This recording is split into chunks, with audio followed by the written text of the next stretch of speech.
Well, hello YouTube, it's me, Fortmaster, and welcome back to another Overly Sarcastic Productions reaction. Yeah, so before I get anything else started, I don't know how this is going to sound as I'm recording, but I am just getting over, I don't know, like a head cold or a nose cold or something. It was originally my nose, and I think I've gotten rid of it mostly by now, but now it's just sort of, you know, sore throat. So, if you see a lot of cuts in this video, it'll be because I'm having to pause the video to hack my lungs out.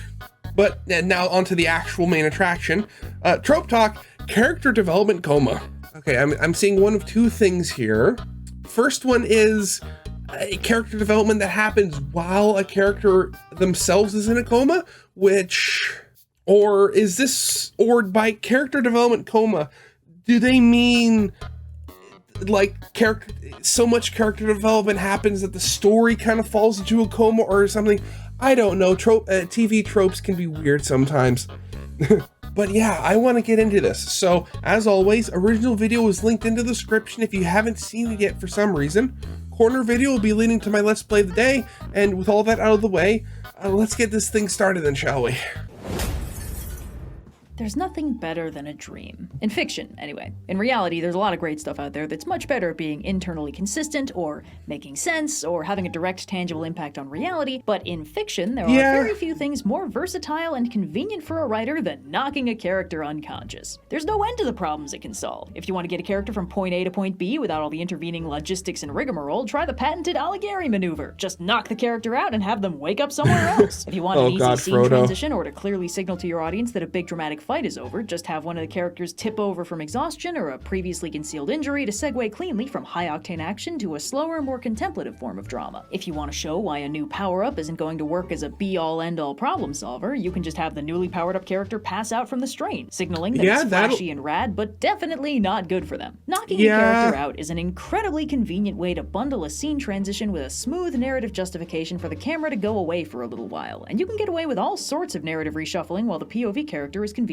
unavailable. Shifts and repositionings that don't necessarily make a ton of sense if you think about them too hard. The implied visuals of a character painstakingly lugging a freshly KO'd protagonist from point A to situation B only gets funnier with complexity and time, but you don't have to think about them too hard because they're happening in the coma zone. It's an automatic hand wave for all kinds of logistics. And once the character is unconscious, there's all sorts of things a writer can do. A dream is a direct window into a character's subconscious, which is a goldmine from a development standpoint. But dreams can also be the setting for a non-status quo breaking adventure, safely compartmentalized from real-world rules or consequences. In fantastical settings, it can hide a telepathic communication from another character, or any sort of psychic info dump that might otherwise be difficult to get them to learn. When a character is dreaming, they might remember revelatory parts of their past that the audience hasn't been privy to yet, or in a nightmare they can experience all kinds of wild or horrifying things that would be impossible in the reality of canon because they'd have inevitable long-term consequences. The power of dreams in fiction is almost absolute, which is why the surprise it was all a dream ending is such a cop-out, and why the main character was in a coma all along theories are pretty much meaningless because it's universally applicable to all fiction.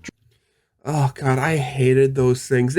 Granted, you don't hear them very often, but I remember coma theories and dream theories were so prevalent in like the early 2000s for literally every franchise out there. Like the one that sticks most out to my mind was that Rugrats, that all the babies were like figments of Angelica's imagination or something. It was so weird. And also, it just sucks so much fun out of things. Dreams are powerful things, but they're also inherently less meaningful than almost any other aspect of storytelling, so painting the entire story with the dream brush has a tendency to dramatically reduce its impact, whereas peppering in occasional dreams adds some flexible subplot fun to the adventure without undercutting the stability of the scaffolding itself. And there's an innate drama to the simple act of a character losing consciousness. Aside from being generally a bad thing, unless they're literally just going to sleep for the night, if they're among friends, those friends are liable to take care of them, possibly with bonus medical drama if necessary, and nothing makes characters chattier about their deep-seated and carefully concealed feelings like talking them out to someone who is for sure too asleep to hear them. And if the character is among bad guys, they're likely to wake up captured somewhere, possibly even full-on damseled. In short, writers have all sorts of reasons to potentially want to clock a protagonist on the head and send him off to Sleepy Time Junction, and one such reason is to put them in a character development coma. A character development coma is, in simple terms, when a character gets knocked out into a prolonged dream sequence of some kind, and in that dream sequence, they undergo character development. They work through some lingering issues issue, or conquer some fear, or negotiate a truce with their superpowered evil side, or otherwise solve an internal problem that was being a nuisance. When they wake up, refreshed and ready, they've resolved this issue without any outside help, and have undergone their character development conveniently insulated from any characters that might have complicated the process. Yeah, okay, so that's what I thought that meant, okay. Positive or negative. Sometimes the character just has a symbolically meaningful encounter in a dream that makes them thoughtful when they wake up, or they might go on a lengthy internal odyssey through a myriad of highly complex imaginary situations that takes them from one end of their mindscape to the other. They might wake up fully actualized and chill, or they might be driven into a frenzy by a nightmare that haunts them into the waking world. Anything can happen in a dream, and that means the character can realistically experience almost anything that might represent or expose an interesting side to their inner conflict. A character development coma can take many forms. Oh God, I loved the DuckTales reboot so much. That was so funny, especially those dream episodes. I swear the entire high school is like High School Musical. They almost always follow a clear 4-step process. Step 1 is to knock the character out. Dodgeball, this can be achieved in many ways. Injury, illness, poison, possession, overtaxing superpowers, sheer exhaustion, getting clocked on the head by a bad guy. Frankly, it's amazing these guys are ever awake, considering the myriad ways they can be knocked into the easy writing zone. The circumstances of this are broadly irrelevant to the character development coma, but writing convention generally restricts this to a scenario where the character is either alone or among friends and allies. Yes, Owl House and Hootie's sleep cookies. Oh no. Oh, gotta love Hootie, and unintentionally giving Ida her like super form. Oh, love it. Getting knocked out and grabbed by bad guys tends to segue into a different set of subplots, and the KO'd character doesn't generally get to dream much in the process. Step 2 is to get inside their head. Now that the character is KO'd, let them really mull over their problems. Oh God, get inside their head. That just reminds me of this one clip from what was it? Is it Xavier Renegade Angel? I've analyzed the brain juice, the thoughts. They're coming from within your head. Get out of your head! Get out of your head!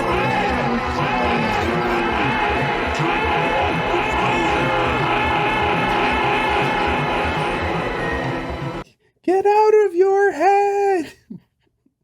Oh, I love that. That show so weird.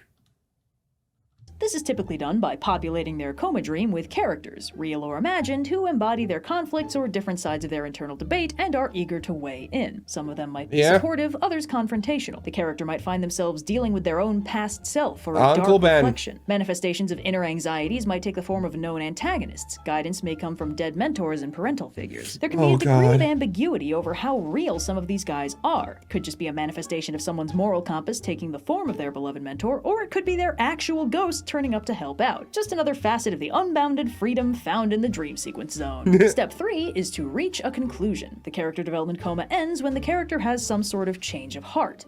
Yeah, one would think that if a character development coma never ended, that would just be regular coma. Actually, wait a second. Character development coma never ends to the point where the character continues to develop until they are a god.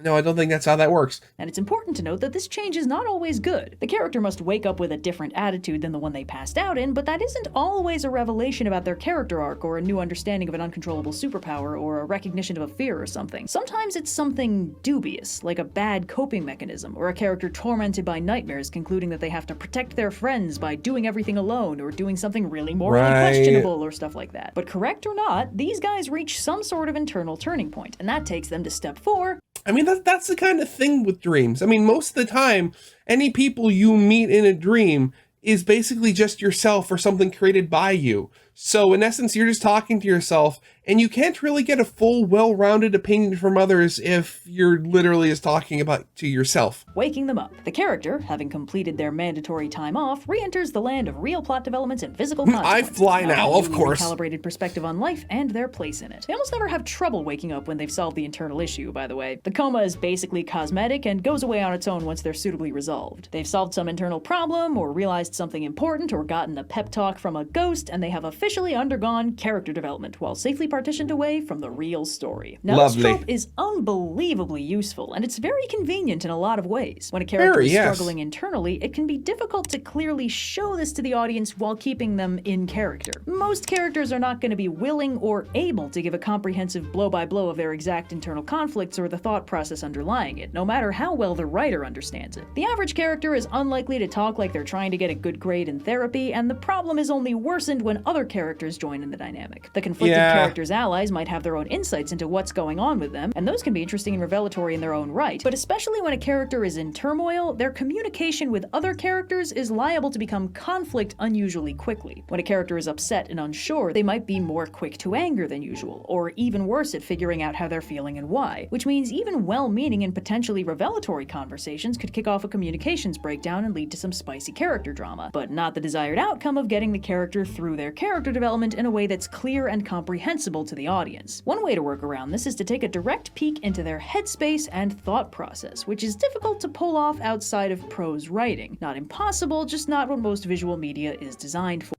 Just make sure your prose don't go purple.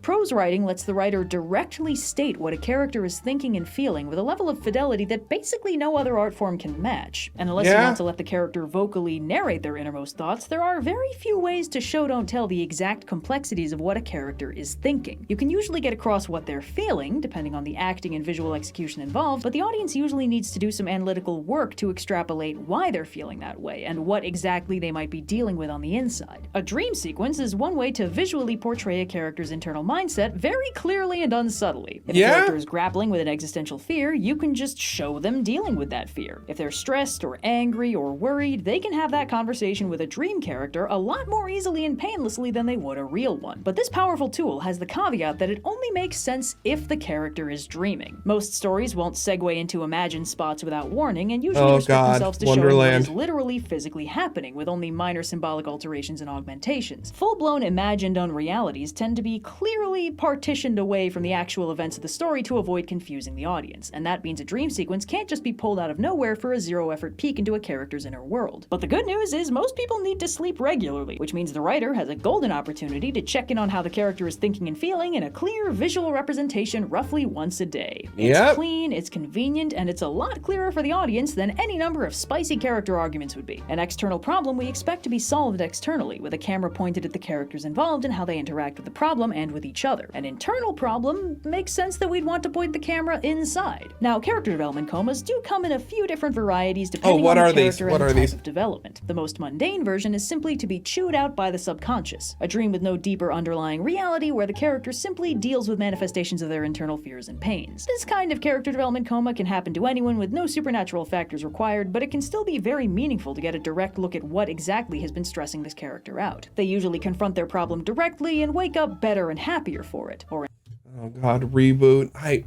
am still angry that the show got left off on a cliffhanger.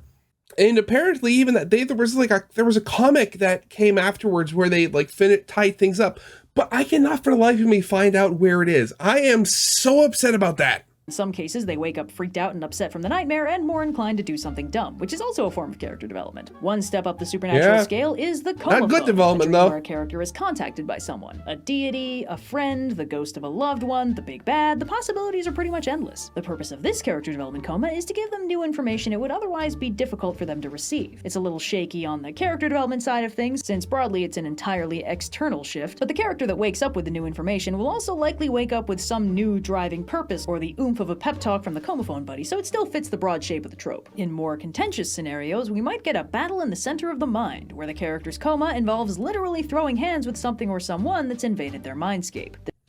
Or I would also imagine it's just the representation of whatever they're fighting. I mean, what better way to fight your demons than to literally fight your demons?